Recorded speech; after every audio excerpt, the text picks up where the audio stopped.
Ladies and gentlemen, would you please rise for the playing of our national anthem?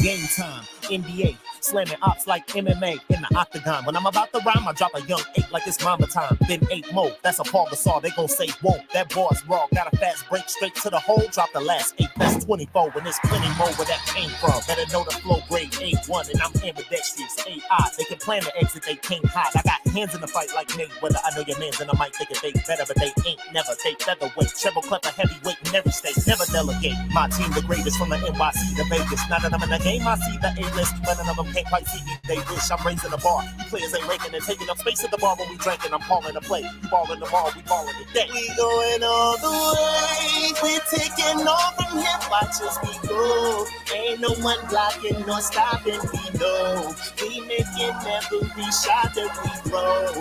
Watch us we go. Going all the way. You know we coming. Going all the way. Up to something. Going all the way. We ain't ignore it, going all the way. You can't ignore it, going all of the way. My team.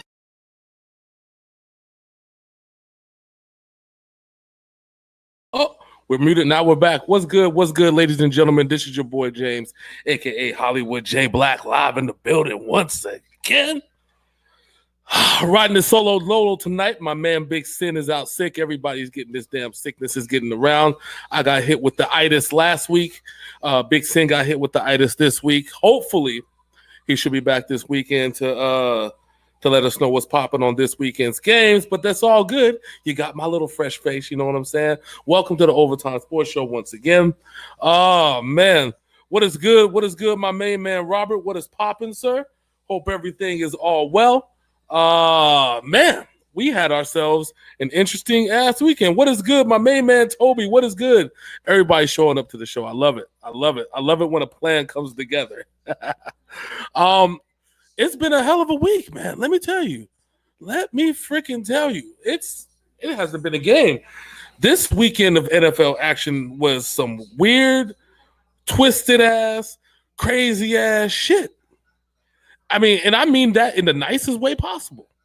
Anybody that was watching the show this weekend, anybody watching the NFL this weekend, you had to be flabbergasted at a lot of the stuff that went on. I mean, we had pro quarterbacks performing like trash quarterbacks performing like pros. We had a game that went to 55 that the team that scored 40-some points lost. You can't call this shit. This was weird. I mean, I can't even really talk about it. You still down in Phoenix? What the man? Every time I catch you, you always down somewhere else. I'm gonna have to. Robert's gonna be my traveling correspondent. You know what I'm saying? Be like, oh, it's we in Phoenix, Arizona with these crappy ass Cardinal fans. It's hot to the motherfucker. gotta have the shitty fan base correspondents down there, but. It's good though. We good. We live. We're ready to get this thing cracking.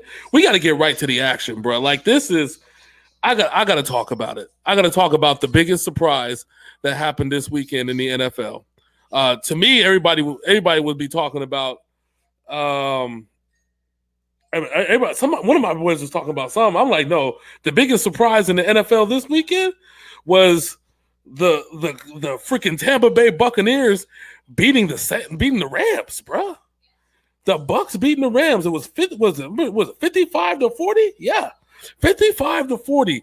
The Rams beat the Bucs 55-40. And I know it's an afternoon game and no one's supposed to go in order and shit, but we really gotta ask ourselves, who the hell let Jameis Winston drop 55 points on him? Who authorized this? This wasn't in the plan. We have a script, you know what I'm saying? We have a script that Jameis Winston's supposed to come in, supposed to drop, 3 touchdowns, 2 picks, and blow the game, right? That's the script. We've stuck by this script for the last 3-4 years. That whole shit has went out the window. That whole thing is with so Ross he says some Ross Sterling shit. That's right. That's right. He said, it's my new run of regular. He said, back and forth to Phoenix. All right, like I said, we just going to have to talk shit to Cardinals fans. I got a lot of shit to talk about. But, man, this right here, the stat line on this one was ridiculous. All right? We had Jared Goff. He went 45 of 68 for 517, 2 touchdowns, 3 picks, and you wonder why they lost his game. Jameis Winston went 28 for 41, 385, 4 touchdowns and a pick. Some dude named Jones. I don't know where the hell this Jones dude came off of. Looking like Roy. Is it Roy Jones? I know Ron Jones. Who the hell do this? He had 19 carries for 70 yards, had a touchdown. Pat Barber only carried 9 times, had a touchdown. The defensive lapse in this game was ridiculous. I guess the only team that was playing defense was Tampa Bay because they got 3 picks out of the whole situation. Shout out to Tampa Bay, man. That you gotta give 3 claps, bro. I'm saying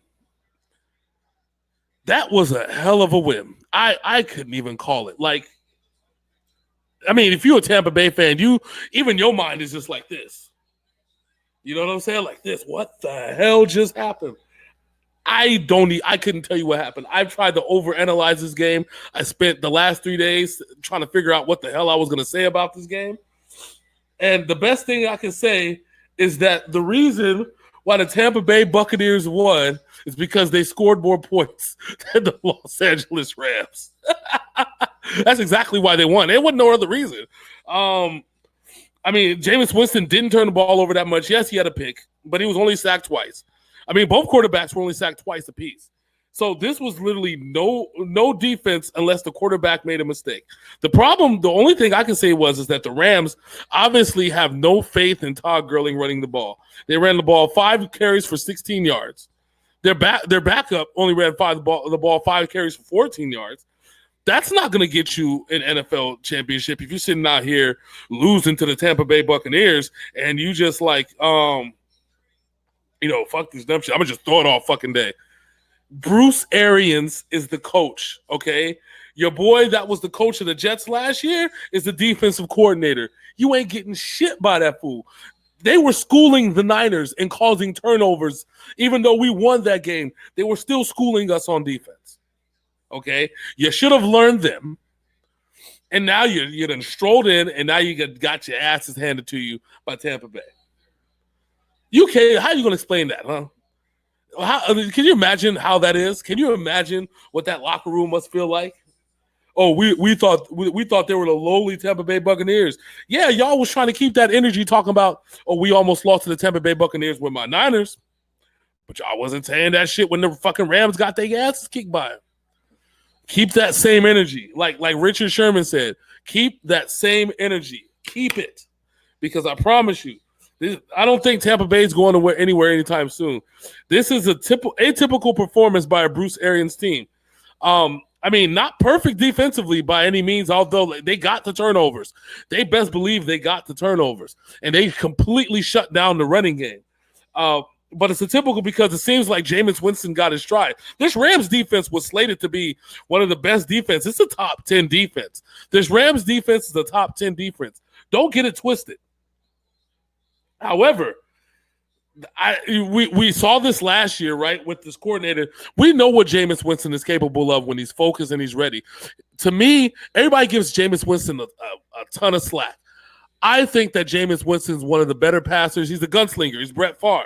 The problem is, and I hate to be the one to say it because I hate to be the one that has to bring up the whole race card in this whole shit, but black quarterbacks are on a shorter leash than white quarterbacks, right? Have you ever seen Brett Favre benched? Because remember, he never was benched like that in Green Bay. He never was treated like Jameis Winston was. And if you compare the stats, the early stats, I mean, not the early returns, because let's be honest, the Packers in the 90s has Hall of Famers on both sides of the ball. You can't say that about the Tampa Bay Buccaneers at all, by any means. Never one. But the fact of the matter is that, again, black quarterbacks have a shorter leash on them than white quarterbacks. Don't believe me? Look at the slack that Kyler Murray is getting. Kyler Murray is being treated like trash, yet we're out here forgiving Josh Allen for his mistakes. And Josh Rosen is being traded for second and third round picks. Come on now. Let's be really real. But shout out to the Tampa Bay Buccaneers for doing their thing. I'm really proud of y'all. Y'all earned that win. Y'all got the W. That's for damn sure. All right, well, I guess we got to go back in order now. We talked about that the Philly Green Bay game. Philly came in and handled their business. So let's get right to it. Tennessee and Atlanta. I picked Atlanta to win this game, and I failed miserably. I thought that the Atlanta Falcons, there was no way that the Atlanta Falcons could come in and lose to the Tampa Bay Buccaneers. Not Tampa Bay Buccaneers. The Atlanta Falcons lose to the Tennessee Titans. Sorry. I thought that there was no way that that was going to be possible. The Falcons were at home. The Falcons' offense was still legit. They still had all their weapons, and they were perfectly healthy. There was no reason, and Marcus Mariota is still the biggest question mark in the NFL. There is no reason at all, by any means necessary, that this should have happened at all. But yet, the Tennessee Titans came in and beat the Atlanta Falcons 24-10. The fact of the matter is that from beginning to the end, the Tennessee Titans were simply the better team. Marcus Mariota completed 66 of his passes, 3 touchdowns, no picks. Matt Ryan went 35 of 53, 397, no touchdowns, no interceptions. There's going to be a reoccurring theme in my broadcast. You'll notice that the teams that got their asses kicked that were supposed to win are teams that also have a running game that didn't show up. You're going to get that. This is going to be a lot. This is going to be a reoccurring theme. That's exactly what happened. The Tampa Bay, I keep saying Tampa Bay. I told you, this whole Tampa Bay shit has got me fucked up, and I apologize. But the Tennessee Titans, they ran it on them. They ran the ball very fucking well. In fact, more so than Tennessee, because Derrick Henry hit the century mark, got himself 100 yards. Devontae Freeman, which, remember, he was a Pro Bowler 2 years ago. 12 carries, 28 yards. Matter of fact, Matt Ryan was the second leading rusher. He only had 10 yards behind him on less carries. What is going on? What's going on in Atlanta? I don't think that Atlanta – excuse me, I had to readjust. My bad. I had to readjust. I don't think that Atlanta is ready. I think this is a wrap for Atlanta. The Dan Quinn era, I think, is gone. It's a wrap. We're now, year 3 now, since 28-3? We're 3 years past 28-3. Atlanta has not made any strides. You can blame the injury bug all you want, but here's an interesting stat. Austin Hooper had twice the stats over your man's Julio Jones. So the Titans came in, they shut down their best weapons. They shut down Freeman, shut down Jones. They made him throw to the tight end 9 times for 130 yards. Those tight end catches is not going to get you anywhere. He's not – Austin Hooper is not Rob Gronkowski. He's not a game-changing tight end. Sorry to burst your bubble, ATL fans. It's just not the case. Meanwhile, the stats are even across the board. A.J. Brown Hollywood Brown, excuse me, not Hollywood. No, Hollywood Brown plays for the Ravens. I'm sorry. So A.J. Brown had 3 catches for 94 yards. Corey Davis, 5 catches, 91 yards. Delaney Walker, who's their best tight end, one of the top 5 tight ends in the NFL, only had a catch for 4 yards. But the Tennessee Titans distributed the ball everywhere. What is going on in Atlanta? I think they have to. This is the time where you're going to have to gut everything and figure out what the hell is going on. Ever since Shanahan left, which makes you wonder was he the brains behind Atlanta? Once Shanny left, the Falcons have not been the same. They have not found a coordinator that can take advantage of the talents that the Falcons do have. They don't. They're the worst team now in the NFC South. Point blank, period. I think they're even worse than Carolina because at least Carolina's got 2 wins under their belt. Just saying. Shout out to Tennessee. I'm sorry I doubted you, Marcus Mariota. I have to doubt you every week until you prove that you're not made of glass. It's just the way it is. I don't know what you want me to do. Sorry.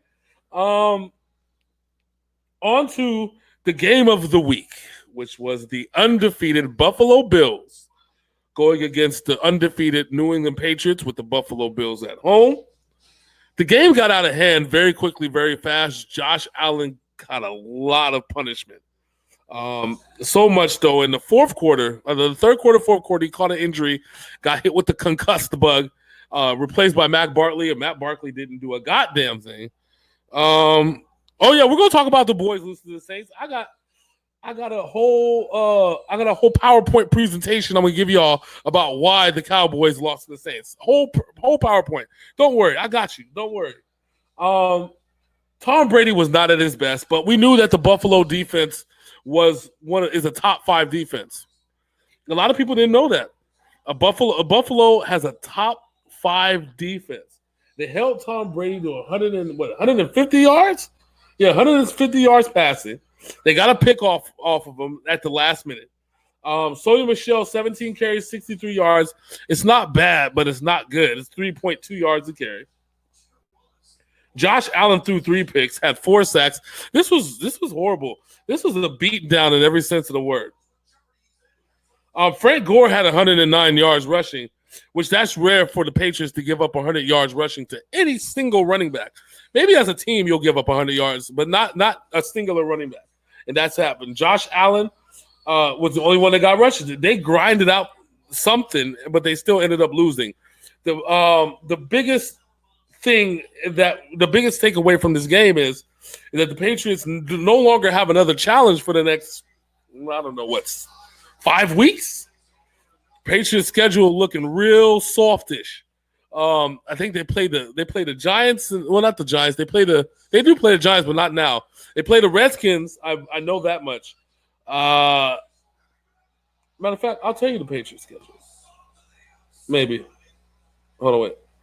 I'll tell you the Patriots schedule. The next 6 games are the Redskins, the Giants, the Jets, the Browns. All back to back to back to back to back. I don't know. This is going to be a hell of a thing. But shout out to New England for winning that game. This is shout out to Tom Brady for not dying because that defense in Buffalo is killer. But shout out to Buffalo for hanging in there for a little bit. Even though Josh Allen kind of gave them the game by throwing 3 picks and looking very rookie-ish, he didn't give up. He kept grinding. I mean, he got punished out there, but he kept grinding. So shout out to Josh Allen. Oh, next, my game of the week. My game of the week, because it was the best game on national television. I'm talking about the Kansas City Chiefs going against the Detroit Lions. Now, here's a little tidbit I got for you that a lot of people don't realize. When I picked the Chiefs to win this game, not the Chiefs, I'm sorry. I picked the Lions to win this game.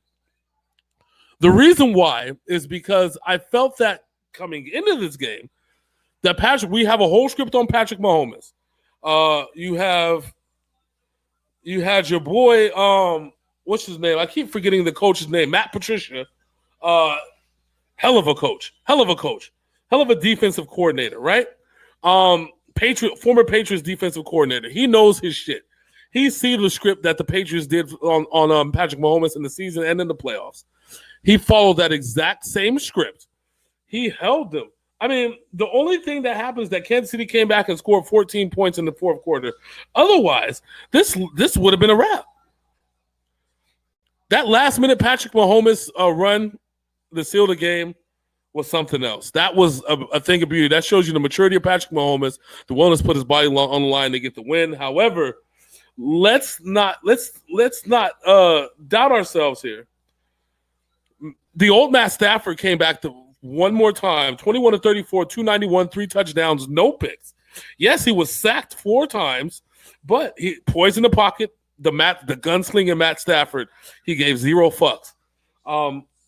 Patrick Mahomes, for the first time in his career, held without a touchdown. No interceptions, but without a touchdown. 24-42, 315 yards. LaShawn McCoy had 5 yards to carry. Kerryon Johnson looked like a legitimate running back. I would say if they ever ran this game back again, I think the Chiefs will win. I think the Chiefs will win this game majority of the time. I mean, not Chiefs. I'm sorry. I think the Lions would win this game the majority of the time. Chiefs handle their business, no doubt, like a veteran team with a veteran coach should.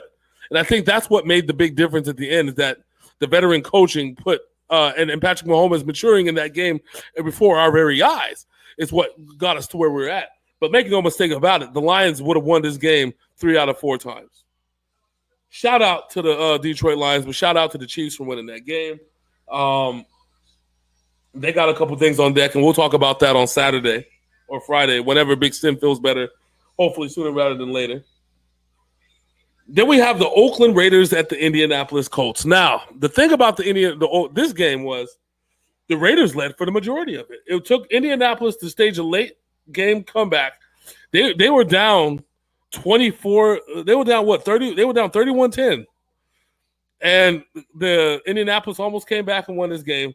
Jacoby Brissett poised, did not give up, did not falter. He wasn't sacked, made some mistakes, but they just could not get shit going on the ground. Marlon Mack couldn't do a damn thing, averaging 3 yards a carry. Jacoby Brissett, 24-46, 265. Remember how I said that the trend is that the teams that couldn't establish the running game had a lot of problems? The only exception was the Kansas City Chiefs, because to me, the Kansas City Chiefs' running game is the passing game. But David Carr, 21-31, 189, had 2 touchdowns. But John Jacobs, 17 carries, 79 yards, was able to grind out those yards. He didn't have a touchdown, but he grinded out yards. Mr. Davis, who I think is a receiver, I don't think he's a running back, had 2 carries, 74 yards. He had a 60-yard carry and a 14-yard carry for the game. I think, honestly, they should have ran him a few more times. They probably would have been, iced that game. But the Colts, they had no run. Once they took away that running game, they put it in Brissett's hand. It wasn't bad. But given the fact that he's not Andrew Luck, it's not a damning thing at all. Jacoby Brissett is Jacoby Brissett, but you need to run the goddamn football. Again, let me emphasize, you need to run the goddamn football. That's the only way you're going to win. I told you, reoccurring theme. Watch as I go through the games. You don't believe me? Watch as I go through it. Next game on deck. So shout out to Oakland for the win. Then that's the second win. What, 2-2? I think Oakland's 2-2. Yeah, 2-2. Not so bad. Indianapolis is 2-2. AFC is more interested right now than anything else. Let's get back to it. Let me see what we got her. We had the Chargers versus the Dolphins. Now, the Chargers suffered a lot of injuries in this game, oddly enough. What's his name did not play in this game. I thought that what's his name was going to play in this game, and that did not happen, but that's fine. I call him what's his name. Everybody knows what I'm talking about. Your boy Melvin Gordon. But Phillip Rivers had a good gas game. 24-30, 310 yards, 2 touchdowns, no interceptions. Austin Ekeler balled his butt off on both sides of the ball in the passing game and the running game. Melvin Gordon and Ekeler, that's what they were using last year. Melvin Gordon's back. He didn't play this game, but he'll be back the next game. I promise you that. And it's going to be real fun how they interject Melvin Gordon into this deal. Remember how I said that games that were teams that were able to establish the run and were won, and the ones that didn't? Well, of course, the Dolphins can't establish anything. They can't establish the pass. They can't establish the run. They can't even establish a good defense, but that's okay. That's fine. That's the Miami Dolphins. It's what they do. Josh Rosen came in, 17-24, 180 yards, had 1 touchdown, 1 interception. He was abused, had 4 sacks, got sacked 4 times, 18 yards. Kenyon Drake had only had 9 carries. There's your problem. 44 yards, but they have no O-line because they got rid of Laramie Tunsil. So, again, nothing really major. They didn't get their running backs into this game, but the Dolphins, haven't been able to get anybody into this game. So, it was kind of a foregone conclusion. I don't think that the Dolphins are going to win a game this year. It might just be a pipe dream, but I really don't think they're going to win the game this year. I think they really are tanking for a new quarterback or a learning running back or somebody. I don't fucking know. The Daniel Jones era is in at Washington. Daniel Jones is looking like a real mean quarterbacking machine. And then I say this, yes, I know they beat up on the lowly Washington Redskins before anybody says anything. I know, okay? I was there. I mean, probably I was there. I don't know. Anyways, Daniel Jones took it nice and easy, 23-31, 225. He did have 2 picks. So the Washington defense did show up. However, The offense did not because Keenum got benched in the at the end of the first half, and Dwayne Haskins didn't do any better. He got more yards. The deep ball was looking good, but he wasn't prepared for this game. They couldn't get the running game established. Meanwhile, the Giants running back Wayne Gallman came in relief of Saquon Barkley. Had an 18 carries, 62 yards, and a touchdown. Remember, what I say, running game established is what won this little soiree. So shout out to the New York Giants. There really much wasn't.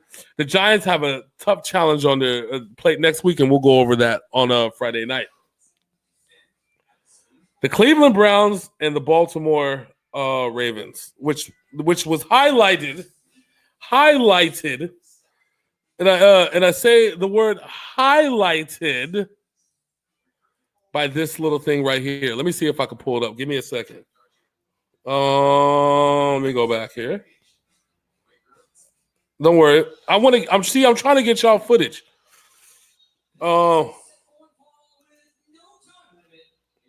Watch this. I'm gonna see if we're gonna get you. We're gonna see if we can get this little. Watch this. This is hold on, we're gonna get you going, baby. Watch this.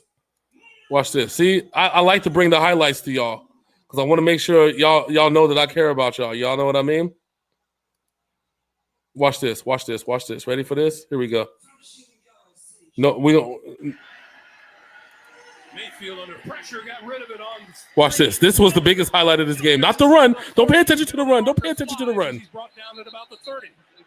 Watch what's going on. Watch this. A little bit of a scrum back at about the 45-yard line. Gotta watch it. See, they're fighting. They're like, what's going on? What's going on? I'm hoping they show this nice little slow-mo. And another flag is thrown. You got flags thrown everywhere. This shit was crazy. Wait till they show the slow-mo. Give it a little bit. I love this. I love this. Watch this. They fighting. Odell Beckham fighting Humphrey. But I hope they show the other side of it. I need to see the other side of it, though. Over to the left of the screen. You got to see it. Look at it. Humphrey showing him what a grown man do. You see that? Put him on the ground. Choke him. Choke his ass out. Choke his ass out. That was the greatest highlight of that game. To me, anything else could have happened in that game, and that still would have been the greatest highlight of all time. Odell Beckham tried to act like he was the boss of all bosses and ended up getting his ass choked out for all of his troubles. It was a beautiful thing. I really want the Browns. I told you, I want the Browns in the playoffs. I want the Browns challenging the Patriots for the AFC title. However, this shit right here makes me laugh. This is just beautiful, beautiful shit. Odell try to be on some grown man shit because I need to put up the stat for you. First half, Odell Beckham. You ready for this one? 0 catches, 0 yards. That's right. You heard it here, folks, baby. Heard it here first, folks. 0 catches, 0 yards. And so what had happened is that your man Humphrey got in his head. Humphrey was just dogging him the entire game. Shut down corner type shit. Odell got mad. I guess he felt that he was being held. Well, people don't realize that they see it because I saw what the videos that the Ravens had, is that your boy Odell Beckham, when they were scrapping, pulled down your boy Humphrey by the face mask, like pulled him down to the ground. Understand that if you twist and turn just one bad way, that it's a wrap. You can snap somebody's neck. Like really, Odell? You really that bitch made that you really gonna do something like that, huh? Okay. All right, that's cool. Whatever, man. Whatever, that's your business. But when that grown man put his hands on you, put hands on him. Put right here. I thought he choked him out, right? Everybody was talking about choking out. No, he grabbed him right here by the chest and pulled his ass down and then just put the hands on him. I love that shit. That's football right there. Odell, I'm sorry. You need to get your ass. I'm glad you got your ass checked. And he's flailing, help me, guys. Help me. He's choking me.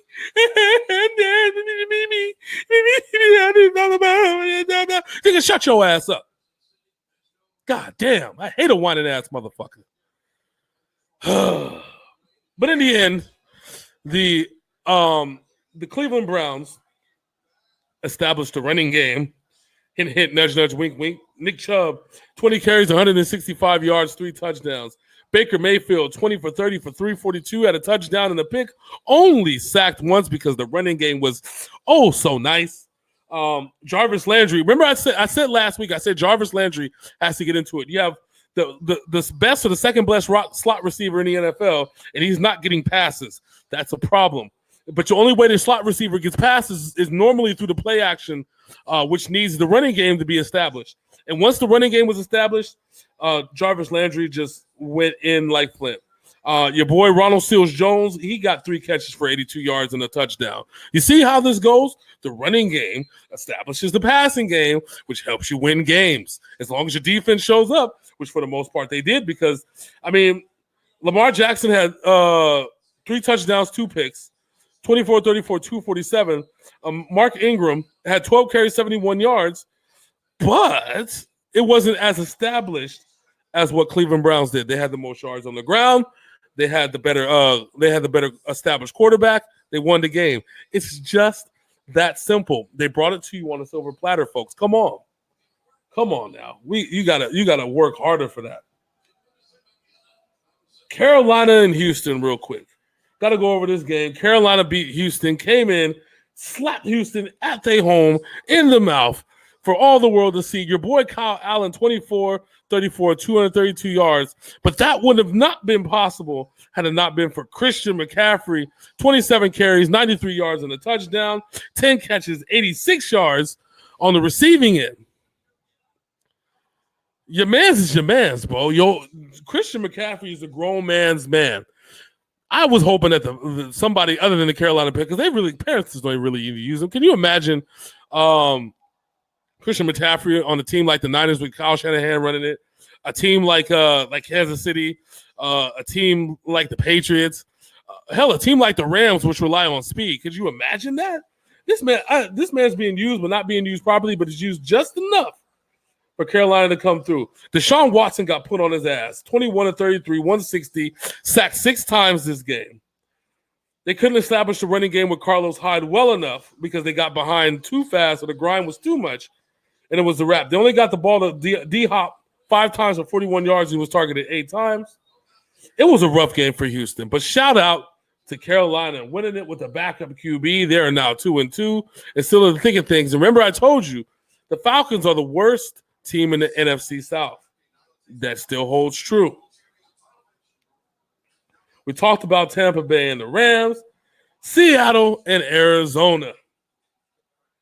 We all knew Seattle was predetermined that they were going to win this game. There's no doubt that they were going to win this game. They grinded on it. Jadeveon Clowney had returned a pick for the touchdown in this game. That's how bad shit was for Kyler Murray. It's really not Kyler Murray's fault.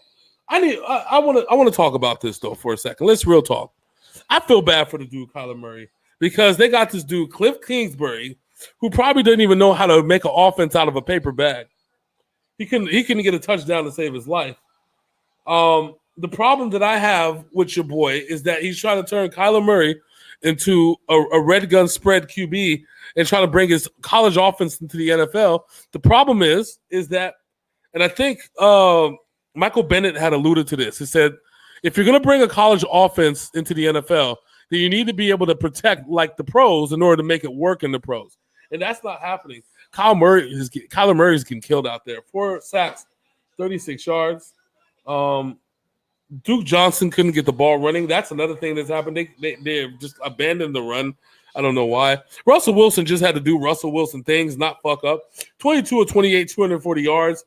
Chris Carson, 22 carries, 104 yards. Remember what I said, establishing the run. Every team that I told you that has one or more so established the run in so many ways.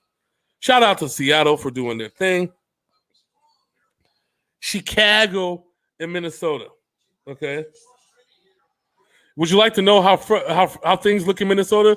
You want to see the face of Minnesota? You ready for this one? That is the face of Minnesota, folks. When these Minnesota Viking fans, this is how they're looking. It's exactly how they're looking right now, because that's exactly how I'd be looking too. You paid so much money for a multi-million-dollar quarterback in the name of Kirk Cousins. And this was his stat line. You ready for this, folks? You ready for the greatest stat line of all time? I know you're ready. I believe in you. I know you're ready for this one. Take it in, guys.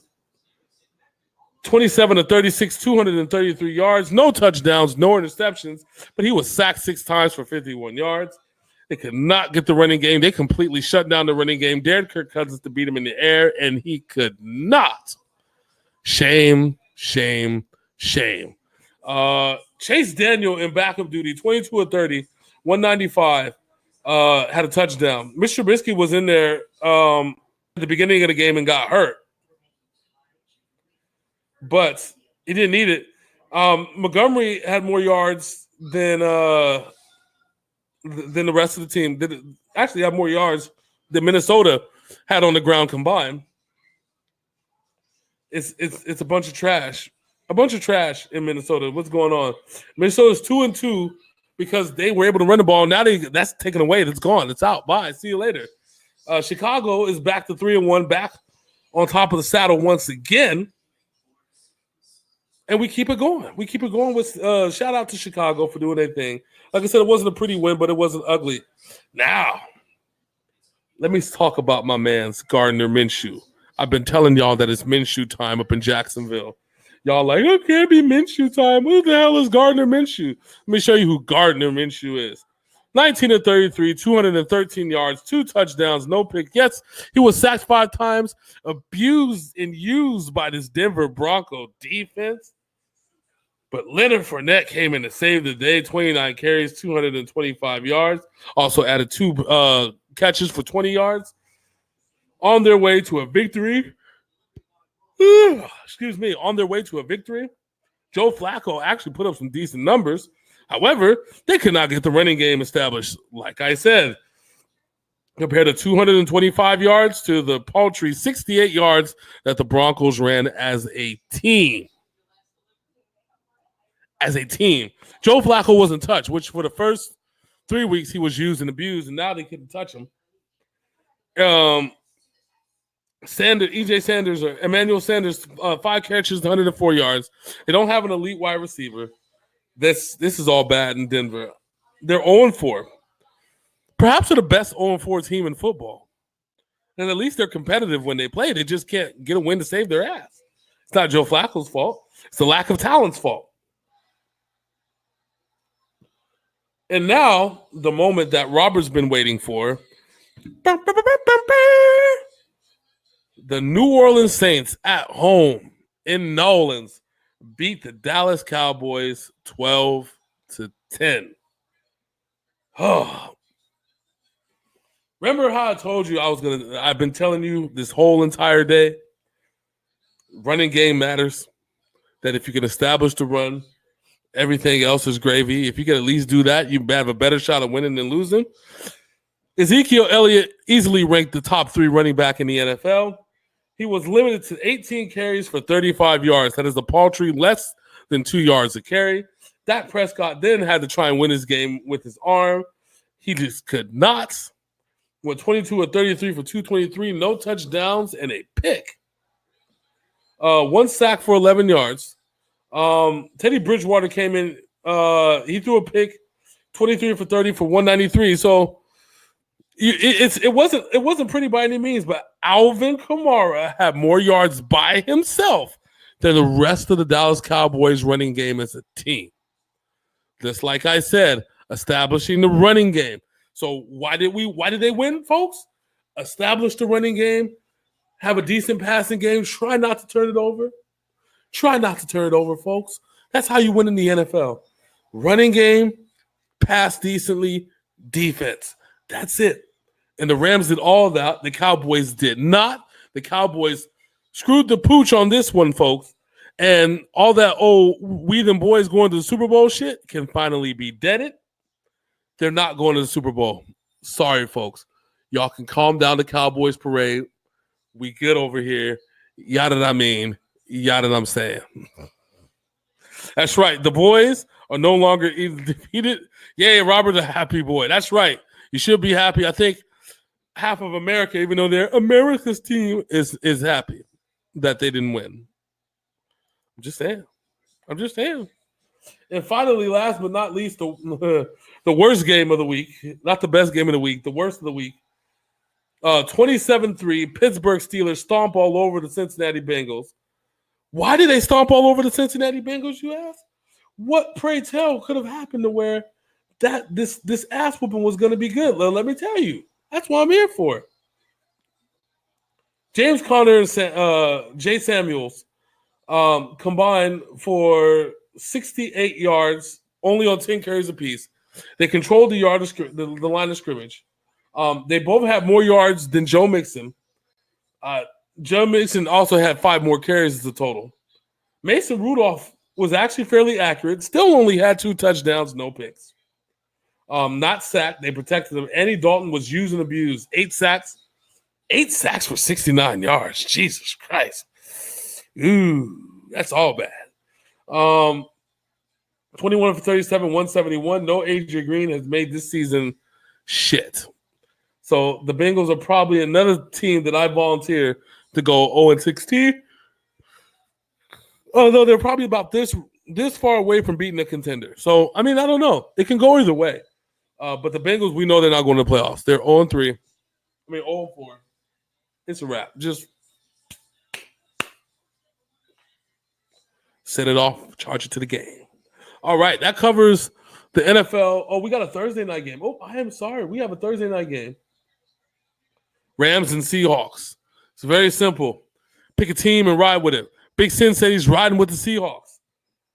I say you're going to have to ride with the Seahawks too in this game.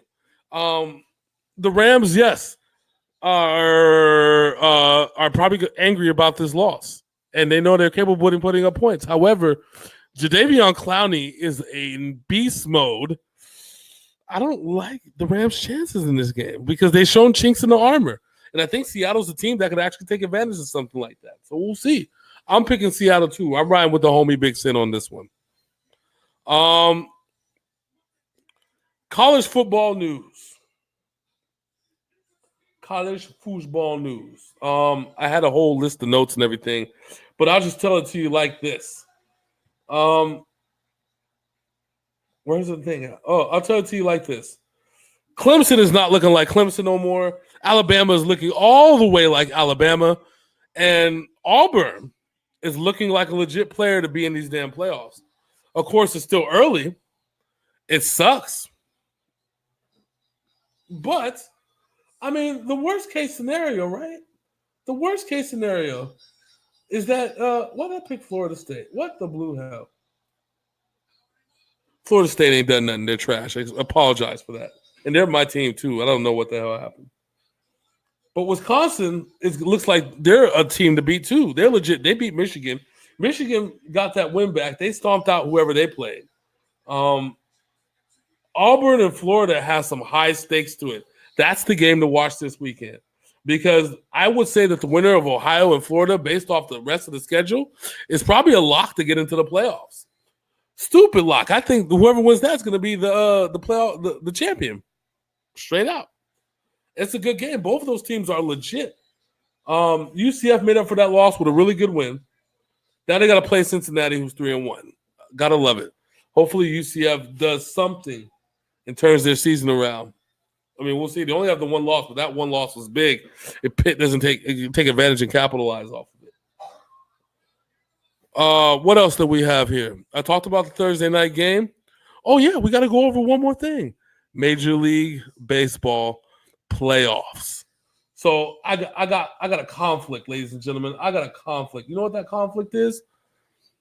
My dad's favorite team, may God rest my dad's soul, the Atlanta Braves are finally back in the playoffs after God knows how long. They are taking on the Cardinals, which is another team that my dad liked, but not more so than the Atlanta Braves. Like I said, God rest his soul. Then we got the Nats and the Dodgers. I love it. I like it. I love it, and I want some more of it. Tonight, what was it? Tampa Bay beat Oakland, beat the A's 5-1. I'm not liking that. My heart is hurting. My heart. So it looks like it's going to be Well, we already have. What we got? We got Tampa Bay is fully in due to the wild card. So we got tomorrow. We have St. Louis and Atlanta, Washington and the Dodgers, and then let me see. Where's he at? Let's see. You got Seahawks too. I tell you, I'm liking it. I'm liking that Seahawks pick. I think the Seahawks got this. Then we have Minnesota and the Yanks. That's going to be a good series right there. Minnesota and Yankees, only 2 games behind each other. That's going to be fun. That's what we call a fun game. And then Tampa Bay and Houston on Friday, dude. I think Houston stomps out Tampa Bay, but I don't know. Tampa Bay is something else. You never count those boys. You never count those boys in or out. I got more NHL. Next time we do this show on Wednesday, I got some more NHL to talk about. I got to do a little bit of training with my boy Robert to show him how the system works so he can be my NHL correspondent. But other than that, I know I probably done bored y'all to death. I hope not. But if I didn't, I appreciate y'all coming down. I told you it's the shorts. It's all the way Wednesday. Got a couple things going on. Short show, short notice. But I want to tell y'all thank you. I appreciate you coming out, watching it with us. It's all love. Other than that, I'm going to see y'all Friday night for the NFL Rundown, Week 5. Until then, it's your boy Hollywood J. Black. This is the Overtime Sports Show. And we out this bitch. Deuces.